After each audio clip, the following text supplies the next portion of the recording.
Eyo Yune Nzambe na ngai Wamulwe yo. Salut peuple de Dieu, c'est moi votre humble serviteur, prophète Norlin Lumière Kenda, toujours avec notre émission Qui est qui.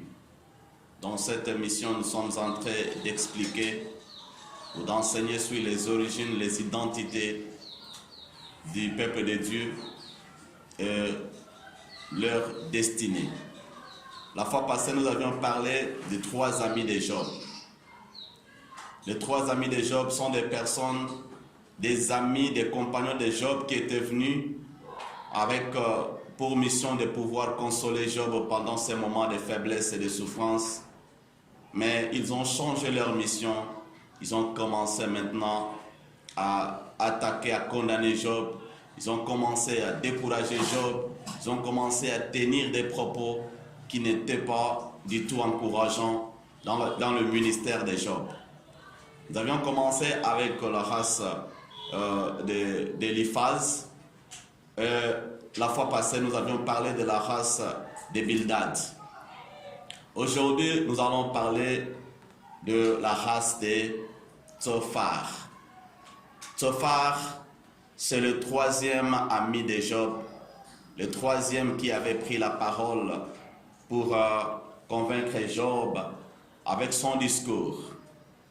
Le terme Tsophar, le nom Tsophar signifie moineau. Moineau, c'est une espèce de petits oiseaux passeraux qui ont tendance à bâtir leur nid dans le trou de murs et de bâtiments.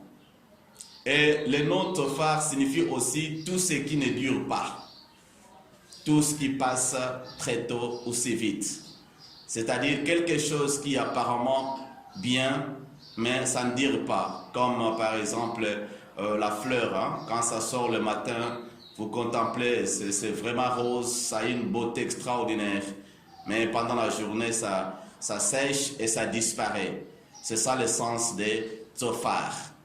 Mais la Bible dit que Tsophar était un homme de Naaman. Naaman signifie beauté, ça signifie charme. Donc Tsophar, en quelque sorte, c'est la race de personnes qui viennent avec une apparence de charme, mais une apparence qui ne dure pas. C'est la race des personnes qui viennent avec des paroles, des bonnes paroles, des belles paroles, mais qui ne durent toujours pas. Tsophar, quand nous parlons du moineau, ce petit oiseau est rapide et il sait comment s'échapper au danger. Mais il sait aussi où il doit bâtir son nid. Il ne bâtit pas son nid n'importe où. Il sait le bâtir là où il y a des gens, dans des murs, dans des bâtiments. Et il sait comment cacher son nid. Et aussi, ce n'est pas facile de l'avoir. Il est très rapide, il est très souple. Quand on veut l'attaquer, il s'échappe si facilement et s'envole. C'est ça la rapidité des moineaux. C'est ça la souplicité des moineaux. Maintenant, pourquoi Tsophar doit prendre l'image des moineaux? Quel est le sens de sa rapidité? Et pourquoi il doit toujours être d'origine de la beauté et des charmes? Ici, nous allons parler de la race des hommes de Dieu qui ont des belles paroles, qui savent comment manipuler les gens avec des belles paroles. Ils sont charmants, ils sont éloquents, ils savent utiliser des paroles convaincantes, mais ils cachent quelque chose. Si tu les suis dans leurs paroles et leurs discours éloquents, ils vont finir par t'égarer, ils vont finir par te décourager dans tout ce que tu fais. C'est-à-dire la mission de la race de Tsophar, c'est la mission des paroles éloquentes, des paroles de charme, mais des paroles qui poussent les gens à se décourager et à abandonner ce qu'ils faisaient. C'est un peuple, c'est une race de personnes qui savent comment manipuler les gens, comment manipuler la langue, comment expliquer la profondeur des choses, comment manipuler les Écritures. Et quand ils parlent, vous sentez vraiment qu'ils ont la profondeur. Mais cette apparence qui attire, ce langage qui attire, ne va pas durer. Ce sont des choses qui ne durent toujours pas, mais qui passent si vite. Ce sont des gens qui savent comment s'échapper. Si tu lui poses telle question, lui utilise un tel langage pour voir comment s'échapper afin de pouvoir te convaincre avec de bons discours. Bien-aimés, nous allons rentrer à l'origine de la création du monde pour voir la première mission des Tophar. Dieu créa l'homme et le plaça dans le jardin d'Éden. Là, il lui donna un ordre. Il lui dit, Adam, tu peux manger de tous les fruits que tu trouves dans le jardin, mais tu ne mangeras pas plutôt le fruit de l'arbre de la connaissance du bien et du mal. Car au jour où tu en mangeras, tu mourras. L'homme était en train de respecter ces principes. Et le diable de son côté, qui voulait se comparer à Dieu, qui voulait devenir grand comme Dieu, qui voulait se comparer à Dieu et avoir créé son propre monde dans sa rébellion. À la fin des comptes, Dieu ne lui a pas donné ce qu'il cherchait. Il est venu vers l'homme. Et il cherchait comment entrer pour récupérer ce que l'homme avait. L'homme qui était déjà dans le jardin comme un roi, un indépendant, un tout-puissant, qui régnait dans son côté. Mais quelque chose s'était passé. Le serpent était venu. Le diable qui avait utilisé la ruse du serpent était venu dans le jardin et il a commencé à manipuler la femme. Quel était le fondement de sa manipulation? Il lui avait posé d'abord une question. Qu'est-ce que Dieu avait dit à propos de cet arbre? Alors, la femme avait répondu que Dieu nous avait autorisé de manger tout ce qu'il y a, mais il nous avait interdit de toucher à l'arbre de la connaissance du bien et du mal. Alors, le diable avait saisi maintenant l'occasion de pouvoir manipuler la femme avec de belles paroles, avec des charmes. Il lui avait montré la beauté du fruit et de l'arbre. Il lui a dit non, regarde très bien cet arbre, combien il est beau. Regarde très bien le fruit, tu vois combien il est succulent, il faut le manger. Dieu savait que si tu mangeais, si vous mangez cet arbre, si vous mangez le fruit de cet arbre, vous allez connaître comme Dieu. Vous deviendrez semblable à Dieu. Oh, déjà de sa nature, l'homme était créé à l'image de Dieu. Il était semblable à Dieu. Il ne pouvait plus se battre pour devenir semblable à Dieu. Mais malheureusement, la femme s'était laissée emporter par de belles paroles du serpent, de belles paroles de ruse et de charme du serpent. Et la femme a commencé à contempler la beauté de l'arbre. Bien-aimé, je voudrais dire quelque chose au peuple de Dieu. Le péché ne vient pas de quelque chose de laid et bizarre. Mais le péché vient de quelque chose qui est beau à voir, succulente à manger. La Bible dit que quand la femme avait regardé l'arbre, c'était vraiment beau. Et elle s'était rendue compte qu'elle était dans l'ignorance. L'arbre a commencé à l'attirer. L'arbre a commencé à pousser la femme à consommer cela pour voir la profondeur de cet arbre-là, de son fruit plutôt. Et quand l'homme avait touché, la femme avait touché à cet arbre et avait consommé le fruit, la Bible dit que le fruit était vraiment bon. Donc le péché ne vient pas de quelque chose que tout le monde appelle mal. Le péché ne vient pas de quelque chose d'une nature bizarre. Mais le péché vient d'un arbre qui était beau à voir et son fruit plutôt bon à manger. C'est là que le péché était entré dans le monde et c'est là que la mort avait frappé l'humanité. Alors, peuple de Dieu, ne croyons pas que tout ce que nous appelons bizarre et mal, c'est ce qui est nécessairement mal devant Dieu. Ce n'est pas ce que les Congolais appellent mal qui devient automatiquement péché devant Dieu. Ce n'est pas ce que le blanc appelle mal qui devient automatiquement péché devant Dieu. Ce n'est pas ce que les Africains appellent mal qui devient automatiquement péché devant Dieu. Mais le péché, c'est le fait de ne pas atteindre son objectif selon la volonté de Dieu. Quand Dieu donne des ordres, il a fixé un programme, il te dit, tu dois faire ceci. Même si ce que tu fais, tout le monde est contre ça. Bien aimé, il faut le faire quand tu sens que tu es dans la volonté de Dieu. Aujourd'hui, les Congolais croyons que tout ce que nous appelons mal doit l'être selon la volonté de Dieu, parce que c'est nous qui avions appelé cela mal. Il faut que Dieu fasse de cela mal. Non, le mal est mal quand cela est ainsi déclaré dans la parole de Dieu. Quand on se retrouve en train de faire quelque chose en dehors de la volonté de Dieu, c'est là qu'on peut appeler cela mal. Mais on peut dire au-delà de ça, c'est qu'on doit appeler péché. Mais ce n'est pas parce que le peuple, les nations et les langues ont décidé d'appeler cela mal que ça doit automatiquement devenir un péché. Car il y a des choses qui sont des maux selon les Congolais, mais qui sont de bonnes choses devant la face de Dieu. Car le mal de Dieu n'est pas nécessairement le mal des Congolais. Et le mal selon les Congolais n'est pas nécessairement le mal selon la volonté de Dieu. Voilà maintenant, le fruit n'était pas du tout laid à voir, ou l'arbre plutôt, mais quand la femme avait regardé, elle s'est rendue compte que l'arbre était beau et le fruit était bon. Mais quand elle a mangé, c'est là que la mort était entrée dans l'humanité. Chers bien-aimés, nous devons un peu examiner tout ce que nous disons et tout ce que nous faisons. Ce n'est pas parce que quelqu'un parle bien qu'il est automatiquement dans les vrais. Ce n'est pas parce que quelqu'un manipule très bien les Écritures qu'il est automatiquement dans les vrais. Voilà maintenant les tofards. Eux ne sont pas basés sur des miracles.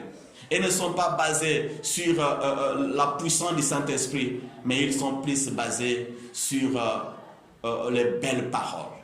Ils sont plus basés sur tout ce qui frappe à l'œil, tout ce qui convainc l'oreille et tout ce qui convainc le cœur de plusieurs personnes. Le serpent avait utilisé de belles paroles, mais à la fin des comptes, l'homme s'est retrouvé dans le péché. Alors, le péché est au mur du peuple de Dieu. Le péché est dans les bâtiments du peuple de Dieu.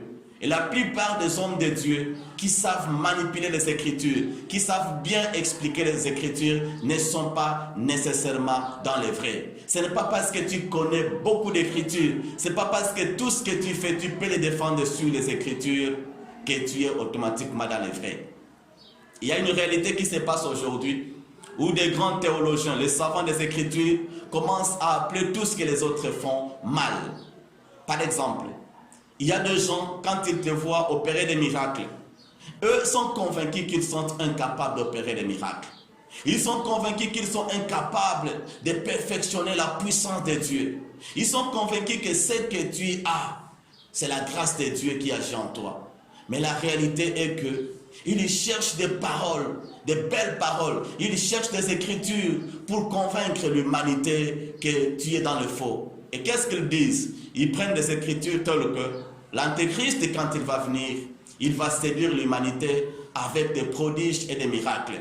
Donc, peuple de Dieu, ne suivez pas des miracles, ne suivez pas ceux qui opèrent des miracles, ne suivez pas ceux qui font ceci ou cela, parce que Dieu n'est pas dans les miracles, mais Dieu est dans sa parole. Voilà maintenant les dangers que nous avons aujourd'hui. Au lieu d'accepter la grâce de l'autre, mais toi tu te bats pour le décourager, pour le détruire et le dénigrer. Pourquoi? Parce que toi tu es incapable d'opérer les miracles et tu commences à attaquer les miracles en cherchant des Écritures pour défendre ta faiblesse. C'est la race des tofards. Bien aimé, il y a même des églises qui ont supprimé des prophéties dans leurs églises. Ils disent non, les prophéties créent beaucoup de troubles. Les prophéties viennent avec des complications. C'est à cause des prophéties qu'il y a des enfants, trop des enfants de la rue, parce qu'on les a appelés sorciers par des prophéties. C'est à partir des prophéties qu'on a fait ceci ou cela, des familles sont divisées. C'est à partir des prophéties que ça s'est passé. Et on commence à prêcher contre les prophéties. Mais bien aimé, quand on prêche de telles choses, on est en dehors de la doctrine. Parce que l'agneau doit être consommé en sa totalité. On ne peut pas seulement consommer une partie et laisser une autre. Si nous croyons que Dieu est dans sa parole, mais c'est aussi le même Dieu qui est dans le miracle, qui agit par son esprit, parce qu'il avait dit aux disciples que vous aviez écouté la parole, mais ne prêchez pas encore. Restez sur place et commencez à prier jusqu'à ce que le Saint-Esprit viendra. Une puissance descendra sur vous et vous deviendrez mes témoins. Donc pour devenir un vrai témoin de Jésus-Christ, il faut d'abord commencer par recevoir la puissance du Saint-Esprit. Il faut être capable de perfectionner la démonstration et la puissance du Saint-Esprit, parce qu'en dehors de la puissance du Saint-Esprit, quels que soient les degrés de belles paroles que tu peux utiliser, bien-aimé, tu ne vas pas faire la volonté de Dieu. Alors, quand vous dites que les prophéties viennent avec des troubles dans les églises, le diable est entré à travers les prophéties. Mais la première séduction, le premier péché a été causé par la prophétie, ou bien ça a été causé par la parole? Je voudrais que quelqu'un puisse me répondre. Toi qui es contre la prophétie, toi qui es contre les miracles, tu as même supprimé le miracle, le parler en langue dans ton église. Dans votre communauté, vous ne croyez pas aux prophéties et vous cherchez des écritures pour convaincre le peuple de Dieu que les prophéties sont à la base de tous les troubles que nous avons aujourd'hui. Bien-aimé, je voudrais que tu puisses réfléchir ensemble avec moi. Le premier péché dans ce monde qui a causé la mort et qui a causé la destruction, qui a créé la destruction de l'humanité tout entière, était venu à travers la prophétie, les miracles, bien à travers la parole. Répondez-moi. Vous qui pensez que si vous demeurez seulement dans la prédication, dans l'éloquence, dans les charmes de la parole de Dieu, à ce moment vous allez conduire le peuple à Dieu. Est-ce que vous pensez que les péchés étaient entrés seulement par la prophétie? Le diable, quand il était venu, il a posé des questions à la femme à travers la parole. Qu'est-ce que Dieu vous a dit? Et quand la femme a voulu répondre, le diable a commencé à manipuler les Écritures. Il a commencé à manipuler la loi, les enseignements. Et c'est en manipulant la parole que le diable est arrivé à séduire Adam et Ève. Est-ce que vous croyez que si nous nous basons seulement sur les enseignements, nous allons sauver le peuple de Dieu? Non, bien-aimés. Nous devons accepter la parole dans son entièreté. Nous devons accepter Dieu dans toute son entièreté, parce que Dieu c'est la vérité. Et dans la vérité, nous avons les enseignements, nous avons la puissance du Saint-Esprit, nous avons les miracles, nous avons tout ce qu'il y a. Le Saint-Esprit, c'est la parole de Dieu, parce que Jésus avait dit que la parole que je vous ai enseignée est esprit et vie. C'est-à-dire dans la parole, nous avons l'esprit. Dans la parole, nous avons la vie. Dans la parole, nous avons la puissance. Et même l'apôtre Paul dit que notre évangile n'était pas basé sur des discours seulement. Ce n'était pas basé sur la parole seulement. Mais l'évangile était basé sur la démonstration de la puissance avec tous les signes et prodiges, des miracles du Saint-Esprit. C'était ça l'évangile des apôtres. Mais quand nous disons aujourd'hui que nous devons mettre de côté la puissance du Saint-Esprit, nous devons mettre de côté les miracles, nous devons mettre de côté la démonstration du Saint-Esprit pour ne prêcher que la parole, parce que rien que la parole qui va nous sauver. Est-ce que vous croyez que dans la parole, il n'y a pas l'égarement? Dans la parole, il n'y a pas le diable. Le diable utilise un peuple selon ce qu'il aime. Dans le jardin, il n'y avait pas de prophétie, il n'y avait que la parole. Et le diable avait utilisé de belles paroles pour séduire Adam et Ève. Et si l'église, votre église est plus basée sur la prophétie, le diable va utiliser de belles prophéties pour séduire cette église. Si vous êtes basé sur des miracles, vous aimez plus que le miracle, il va aussi envoyer ses serviteurs avec des miracles, afin de pouvoir emporter la pensée du peuple avec des miracles. Donc ne croyons pas que si nous utilisons de belles paroles, si nous sommes éloquents, nous aurons la facilité de convaincre le peuple de Dieu et les sauver totalement. Oui, tu peux facilement convaincre le peuple, mais cela n'est pas synonyme de pouvoir sauver le peuple de Dieu. Alors, cher peuple de Dieu, chers serviteurs de Dieu, chère Église de Christ, ne limitons pas la grâce de Dieu. Ne soyons pas basés sur un seul volet des choses de Dieu, mais l'agneau à quatre pattes. L'agneau doit utiliser les quatre pattes pour enfin suivre les chemins de la vérité. Et les quatre pattes de l'agneau sont les quatre langages de la vérité. Alors si l'un peut se baser sur la révélation, il ne faut pas le condamner. Il faut chercher une autre personne qui a aussi la connaissance. Et si l'un est basé sur la connaissance, l'autre a la grâce de la prophétie, du langage prophétique. Et quand je parle de la prophétie, ici, je ne parle pas de la prophétie au sens de prophétiser sur les gens. Je parle du langage prophétique, basé sur la parole. On va en discuter, on va bien expliquer ces choses. Parce qu'un prophète des Écritures n'est pas celui qui utilise des prophéties sur les vies des gens, qui révèle les vies des gens. Mais c'est lui qui est basé sur le langage prophétique et sur le langage de la révélation. Alors, peuple de Dieu, nous devons comprendre ces choses. On va en parler avec le temps parce que notre émission s'intitule Qui est qui. Nous allons entrer en profondeur pour expliquer au peuple de Dieu qui est réellement un prophète ministériel. Qui est réellement un apôtre ministériel, qui est un pasteur ministériel, parce qu'il y a trop de confusion aujourd'hui. Il y a même des gens qui étaient consacrés apôtres, prophètes, évangélistes, mais qui ne le sont pas. Parce que si vous suivez leur message, il y a trop de différences entre son message et son appel. Voilà pourquoi nous devons comprendre ces choses. Nous devons comprendre ces choses afin que nous puissions bien orienter notre façon de marcher dans le Seigneur.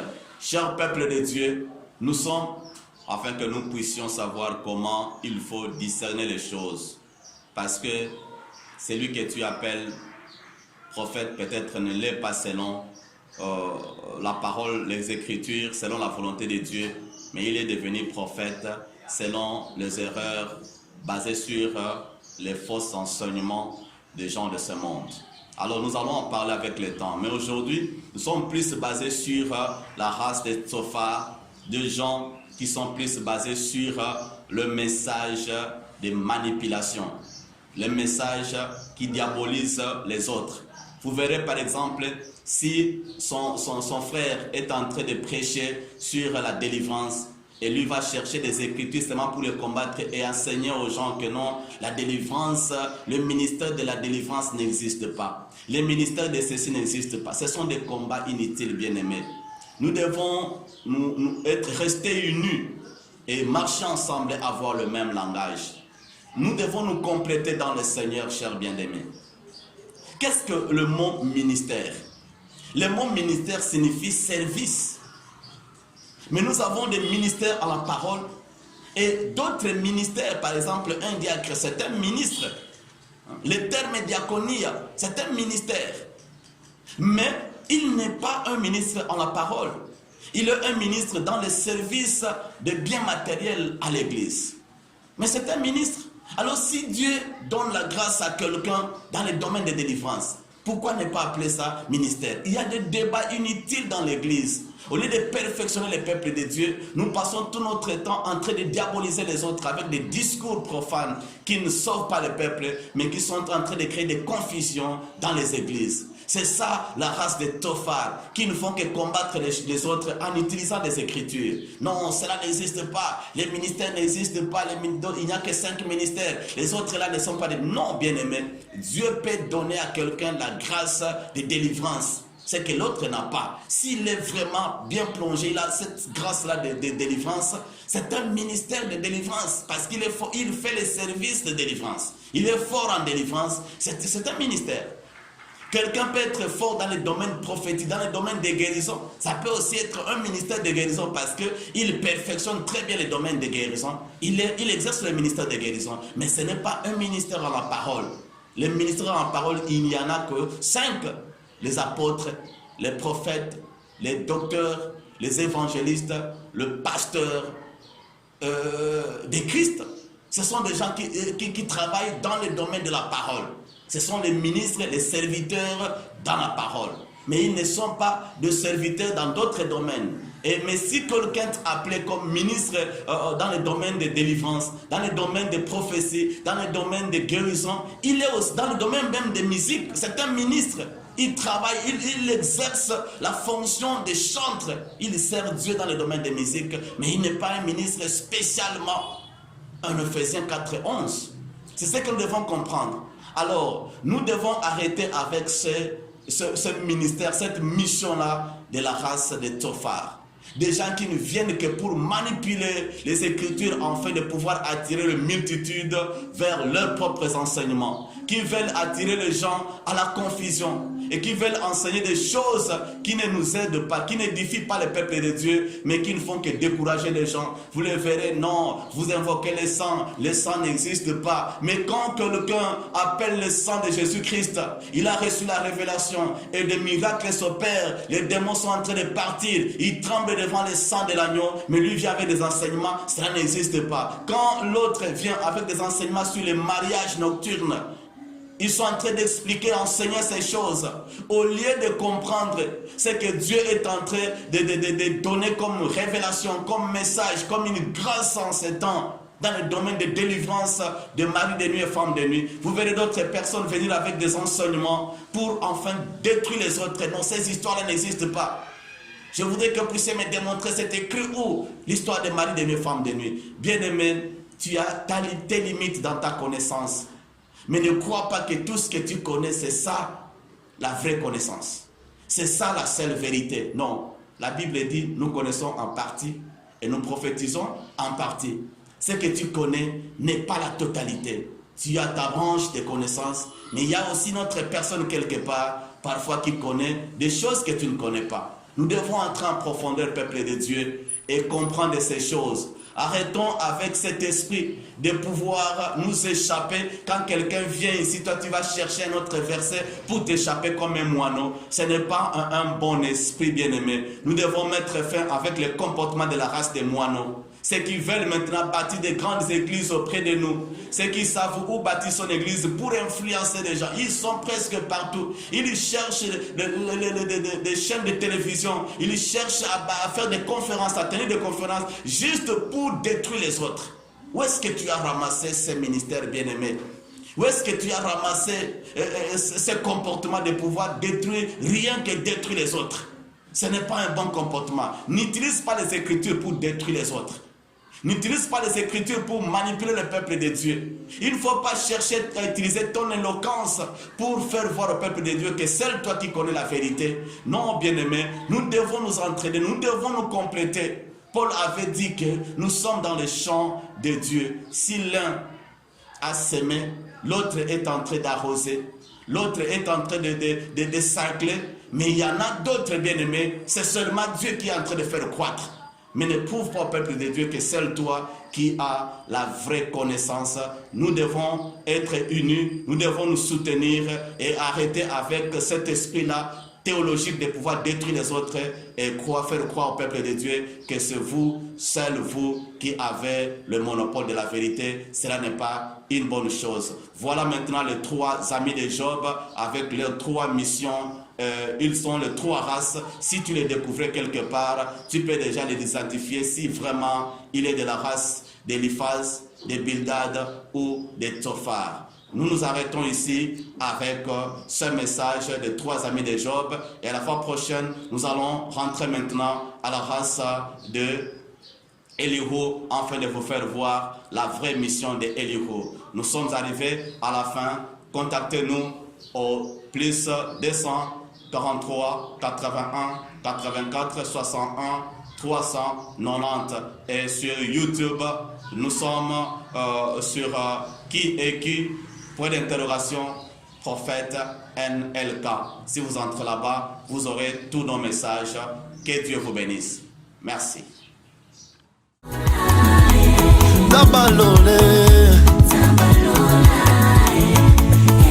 Yesu Papa yokalo sambo na ngai Yokalo sambo Toye pona yo Zambe na ngai Papa kiti samoto na yo Bitumbelo esika Balie ekatana Yesu Papa Zambe na ngai sala bikamwa